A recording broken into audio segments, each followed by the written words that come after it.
The Little Book That Builds Wealth by Pat Dorsey. Picture a majestic medieval castle sitting high on a hill, its thick stone walls rising into the sky. Down below, a wide moat, filled with shimmering water, circles the entire fortress. For centuries, this castle has stood unshaken, not because its king was the strongest or its knights the bravest, but because of that moat. It keeps enemies at a safe distance, giving the kingdom inside room to flourish and build real wealth. Now let's shift to the modern world of business. It's basically a war zone. Every single day, brilliant competitors with deep pockets wake up with one mission: to snatch your customers, drain your profits, and knock down everything you've built. Most companies, even ones that look invincible today, are essentially built on open ground with no protection. They might shine for a year or two, but eventually the competition rolls in, and their profits vanish like a sandcastle at high tide. But here's the exciting part. Some companies aren't sandcastles at all. There are actual business fortresses out there, surrounded by their own economic moats that keep the competition at bay. These are the companies that legendary investors like Warren Buffett have built their empires on. For decades, spotting them was almost like a mysterious art form, a special instinct that only a few investing geniuses possessed. Then, along came Pat Dorsey. As the head of stock research at Morningstar, one of the world's most trusted investment research firms, Dorsey and his team did something brilliant.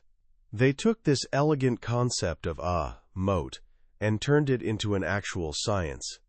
They studied thousands of companies, hunting for the patterns and hidden structures that allowed a rare few to not just survive, but to absolutely thrive for decades, multiplying wealth for their owners year after year. He distilled all that wisdom into one compact, powerful book called The Little Book That Builds Wealth, and today we're going to dive into its secrets. By the time we're done, you'll understand the same framework that Wall Street's top investors rely on. You won't just learn how to spot these indestructible business fortresses. You'll see the entire business landscape through a sharper, clearer lens. This isn't just about picking winning stocks. It's about understanding what truly makes a business exceptional. So where do we start? With a simple, harsh truth about capitalism. High profits are like honey to bees. They attract competition instantly. If you set up a lemonade stand and start raking in cash, you can bet someone will open another stand right across the street, probably charging a penny less. Before you know it, your fantastic profits have shrunk to almost nothing. This pattern repeats itself everywhere, from airlines to tech startups to neighborhood coffee shops. This is exactly why so many investors crash and burn. They chase companies that are crushing it right now, without pausing to ask one critical question: what's stopping someone else from doing exactly the same thing? Pat Dorsey tells us the answer to that question is the economic moat. This term, coined by Warren Buffett, describes a sustainable competitive advantage that shields a company from those hungry competitors. It's what allows a business to generate juicy profits not just for 1 year, but for 10, 20, or even 50 years straight. A company with a moat is like a reliable Honda that purrs along for a decade, while a company without one is a beat-up clunker ready to break down any minute. And just like you'd happily pay more for the Honda, a durable company is fundamentally worth more money. But here's where it gets tricky. We often confuse temporary hot streaks with real, lasting moats. Dorsey calls these mistaken moats, and they're dangerous illusions that can cost you a fortune. The first mistaken moat is having a great product. Think back to Chrysler in the 1980s. They invented the minivan, and it was an absolute smash hit. For a few glorious years, they printed money like it was going out of style. But here's the thing. A minivan is just a product. Nothing stopped Ford or Toyota from building their own versions, and pretty soon the market was flooded with competitors. Chrysler's enormous profits? Gone. A great product can give you a running start, but if nothing deeper protects it, the competition always catches up eventually. The second trap is commanding big market share. We look at a giant company and think, wow, they must be doing something incredible. They're number one. But history is basically a graveyard of fallen giants. Kodak once owned the film market. General Motors dominated cars. Netscape ruled web browsers. Having the biggest slice of the market today tells you absolutely nothing about whether you can defend that position tomorrow. The real question isn't how massive a company is, but how it got that way in the first place. The third mistaken moat is great execution, or what people call running a tight ship. Being efficient matters tremendously, but it's rarely a true competitive advantage by itself. If your only edge is working a bit harder or smarter than the competition, what happens when they figure out how to match you? In brutal, cutthroat industries, efficiency isn't an advantage at all. It's just the bare minimum to stay alive. And the final trap, the most seductive one of all, is brilliant management. We absolutely love stories about celebrity chief executives, the lone geniuses, who can supposedly turn any company into gold. But Dorsey reminds us of an old piece of wisdom. Bet on the horse, not the jockey. The business world is filled with both mules and thoroughbreds, and even the world's best jockey can't work miracles riding a mule. A genuinely great business, one with a deep protective moat, can often deliver wonderful results, even with pretty average management.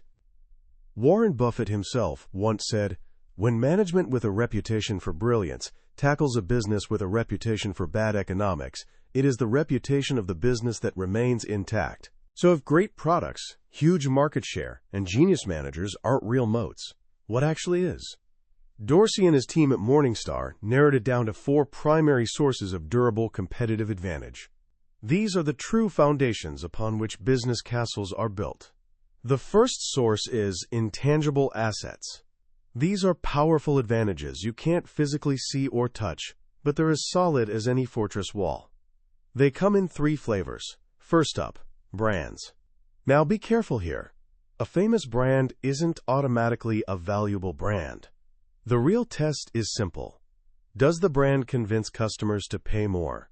For instance, most people wouldn't shell out significantly more for a Sony DVD player compared to a Panasonic with identical features. Sony is certainly well known, but it doesn't have much pricing power. Now think about Tiffany & Company, the legendary jewelry store. Dorsey points out that a 1-carat diamond ring from Tiffany might run you nearly $14,000. A ring with exactly the same specifications from an online retailer like Blue Nile might cost just $9,000. That $5,000 difference? That's the price of the brand, the trust, the prestige, that iconic little blue box. That's a genuine moat. Or consider sheetrock brand drywall. It's chemically identical to competing products, but because USG, its maker, built a rock-solid reputation with contractors, it consistently sells for 10 to 15% more. That's a powerful, valuable brand at work. The second intangible asset is a patent. This is legal armor from the government that essentially says, nobody else can sell this product. For a while, you've got a true monopoly. But patents don't last forever, and the more profitable a patent is, the more competing lawyers will be trying to find clever workarounds. A real patent moat, Dorsey argues, comes from a company sitting on thousands of patents with a proven track record of constant innovation, like 3M, not a company whose entire future hangs on a single miracle product. The third and final intangible asset is a regulatory license or approval. This is when the government makes it seriously difficult or downright impossible for competitors to even enter your market. Think about bond rating agencies like Moody's. You can't just wake up one day and decide to start rating bonds. You need to be officially designated a nationally recognized statistical ratings organization. This towering barrier to entry allows Moody's to earn operating margins above 50%. That's a fantastically profitable business. Another great example, the NIMBY companies, short for not in my backyard. Think about waste haulers or gravel quarries. Nobody wants a new landfill or stone quarry popping up in their neighborhood, which makes getting approvals for new ones practically impossible. This makes the existing ones incredibly valuable, creating dozens of little local monopolies scattered around.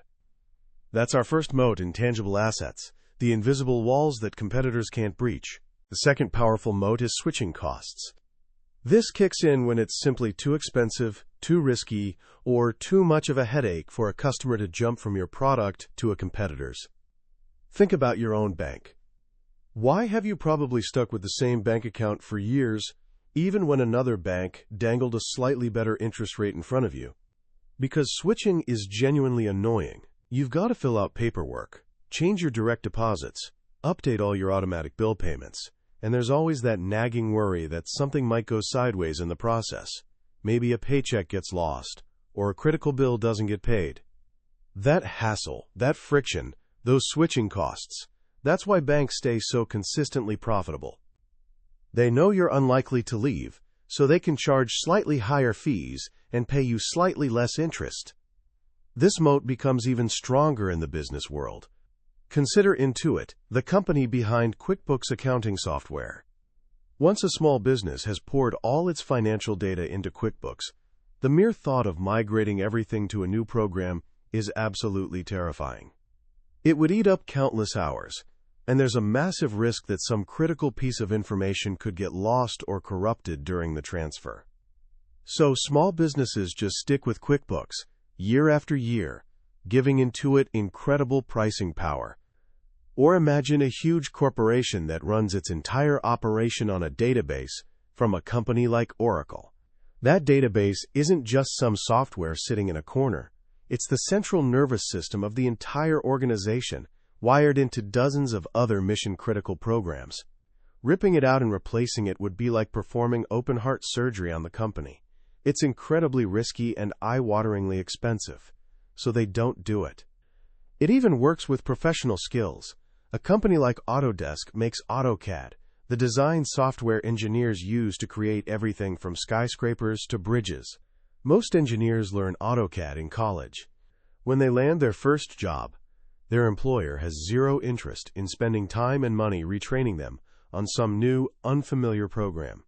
The switching cost isn't really on the company itself.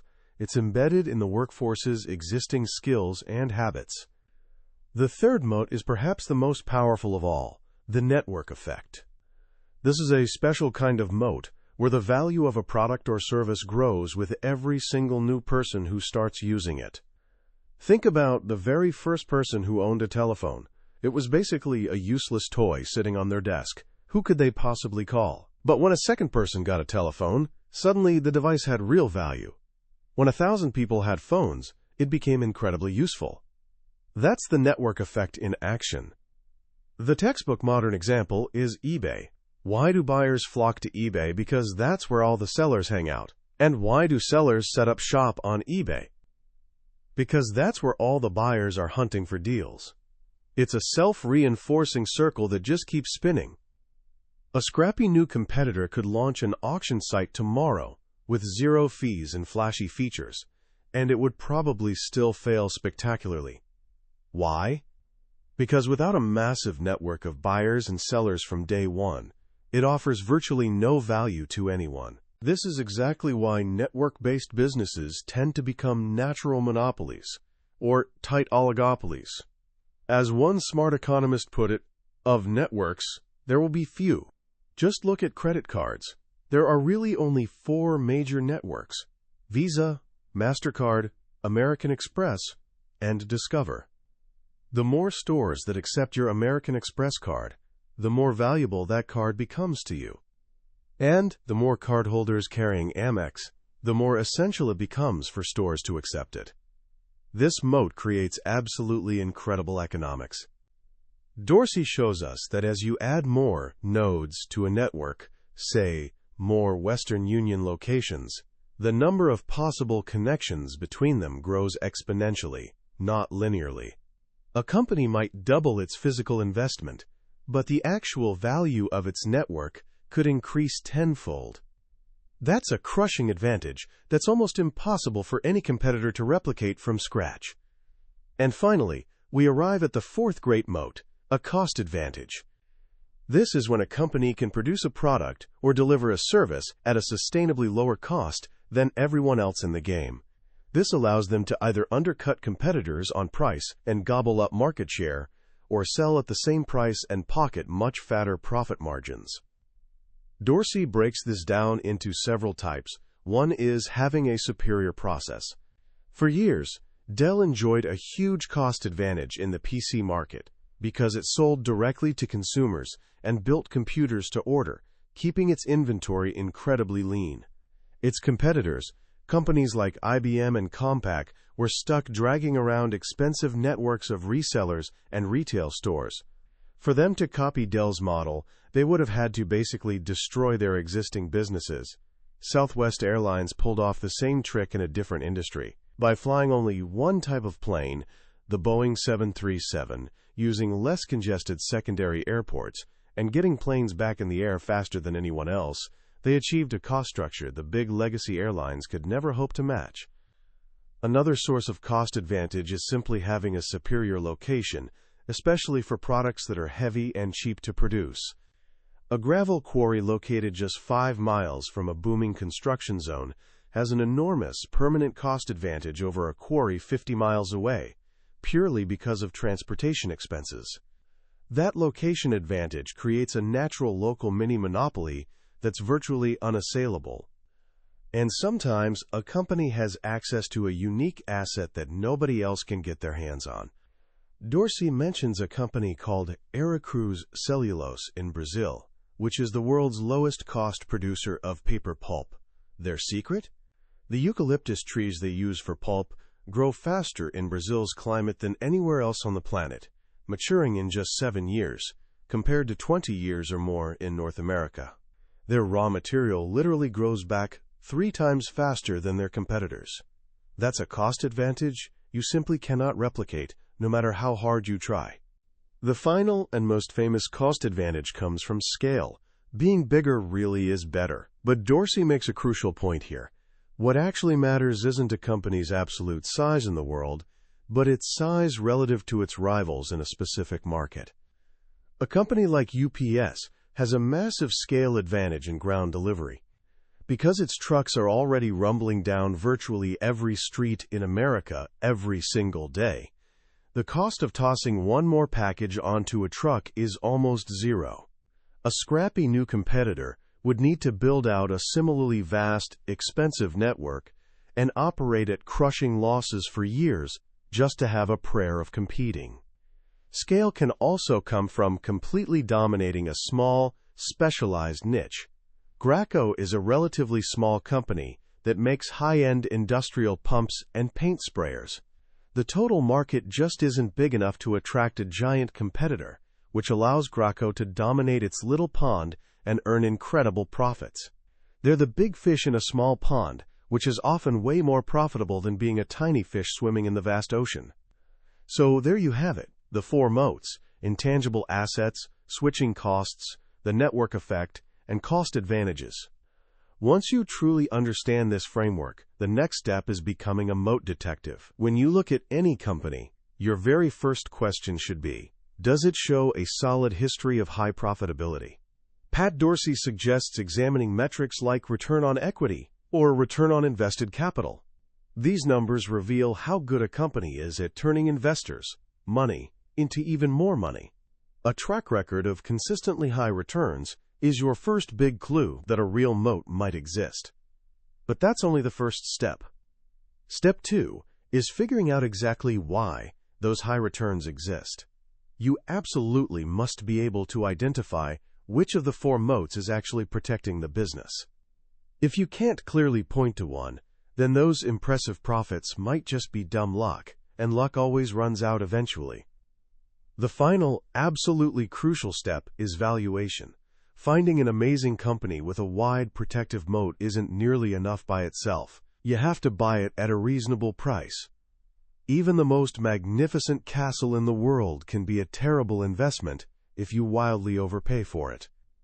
A company's stock price gets pushed around by 2 different forces: the actual real-world performance of the business, what Dorsey calls the investment return, and the constantly shifting opinions and emotions of other investors, the speculative return. By focusing on great businesses and only buying them when they're trading for less than they're truly worth, You're tying your success to something you can actually analyze and understand, the business itself, while protecting yourself from something totally unpredictable, the crazy mood swings of the market. And what if things start going wrong? What if a moat begins to crumble? Dorsey wraps up by giving us a clear framework for when to actually sell. You don't sell just because the stock price took a dive. You sell for one of 4 specific reasons. You realize you screwed up in your original analysis. The business has fundamentally changed for the worse, and its protective moat is shrinking. You've discovered a significantly better place to put your money, or the stock has grown into such a huge chunk of your portfolio that trimming it back just makes sense for safety. The decision is always based on the actual business and its fundamentals, not the daily noise and drama of the market. When you finish Pat Dorsey's little book, something clicks. You realize it's not just a book about investing at all. It's really a book about clarity and focus. In a world that constantly screams at you about the next hot trend, the latest breathless market forecast, or this quarter's earnings surprise, this book is like a calm, steady voice cutting through all that chaos, telling you to just ignore the noise and focus on what truly matters. The real power of this economic moat framework is its timeless simplicity. Technology will keep evolving, consumer tastes will shift and change, and economies will swing wildly from boom to bust and back again. But the fundamental structures that protect a truly great business, the deep customer loyalty built by a trusted brand, the genuine hassle of switching to a new supplier, the self-reinforcing power of a thriving network, and the crushing advantage of sustainably lower costs, these things endure across decades and generations. What I personally love most about this book is how it genuinely empowers you as a thinker. It transforms you from being a passive consumer of breathless financial news into an active critical analyst. It hands you a powerful lens through which you can view and understand the entire business world around you. So here are a couple of simple, practical things you can do right now to start putting these ideas to work. First, pick a company you know and genuinely like. It could be Apple, or Nike, or Starbucks, or even your favorite video game company. Now, using Dorsey's framework, try to nail down its primary moat. Is it the strength of the brand? Is it the switching costs of being locked into its ecosystem? Is there a powerful network effect at play? Just going through this simple mental exercise will start training your brain to see businesses as systems and structures, not just shiny products. Second, flip it around and do the opposite. The next time you see a company getting hammered in the headlines, struggling or failing, ask yourself why. Does it simply lack any real moat? Is it stuck in a brutally competitive industry where nobody can ever truly win? Or maybe, even more interestingly, did it once have a strong moat that's now eroding and crumbling? Is new technology or a changing market breaking down its once sturdy walls? This way of thinking helps you understand not just what drives success, but what causes failure. And that's just as valuable. Ultimately, the little book that builds wealth teaches us that successful long-term investing isn't about complex mathematical algorithms or risky speculation on hot tips. It's about something much deeper and more profound. It's about becoming a genuine part owner in a small handful of truly wonderful businesses, having the patience and discipline to buy them when they're offered at a fair price, and then simply letting them do the heavy lifting of compounding your wealth steadily over time. It's a strategy that's remarkably simple to understand, but definitely not easy to execute. It demands patience, discipline, and an unwavering focus on the long term, qualities that are genuinely rare in today's instant gratification world, and therefore more valuable than ever. That was a summary of The Little Book That Builds Wealth by Pat Dorsey. We've definitely covered the main concepts and ideas today, but here's the thing. A summary is a bit like looking at a photograph of a great masterpiece painting. You can see the basic outline and composition, but you completely miss the texture, the depth, the subtle brushstrokes, and all those little details that actually make it a masterpiece. The real wisdom and richness in this book comes from the dozens of fascinating stories and concrete examples that bring these abstract ideas to vivid life. If any of the concepts we've explored today, the castles, the moats, those seductive mistaken illusions, have genuinely sparked your curiosity, I truly encourage you to grab a copy and read it yourself. It's not just an education in investing. It's honestly like getting a personal mentorship from one of the clearest, most practical thinkers in the entire investing world. You can find a link to the book in the description below. Also, if you found this journey valuable and you'd like to keep exploring the powerful ideas that have shaped the world's most successful investors and thinkers, please take a quick moment to subscribe and maybe leave a comment sharing your thoughts. It genuinely helps us continue bringing these transformative books to life. Let's keep learning, growing, and building wealth together.